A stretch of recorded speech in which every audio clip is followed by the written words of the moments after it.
இன்றைக்கு நீ கலங்கி கொண்டிருக்கலாம் மகனே. எனக்கு யார் இருக்கிறார்கள் உதவி செய்வதற்கு? எனக்கு யார் இருக்கிறார்கள் என் பாரத்தை புரிந்து கொள்வதற்கு? எனக்கு அன்பு காட்ட யார் இருக்கிறார்கள் என்று இயேசு சொல்லுகிறார், நான் இருக்கிறேன். ஜெபம் கேட்கப்படலே என்ற ஒரு பயம் உங்களுக்குள்ள இருக்கலாம்.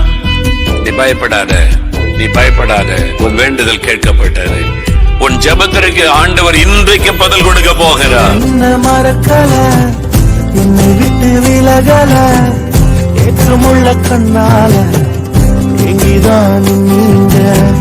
நீர் என்ன வெறுக்கல, தள்ளி தூரம் போகல, கால் கடக்க எனக்காக கடல் தாண்டி வந்தீங்க. என்ன மறக்கல, என்னை விட்டு விலகல, ஏற்றமுள்ள கண்ணால எங்கிதான் நீங்க. நீர் என்ன வெறுக்க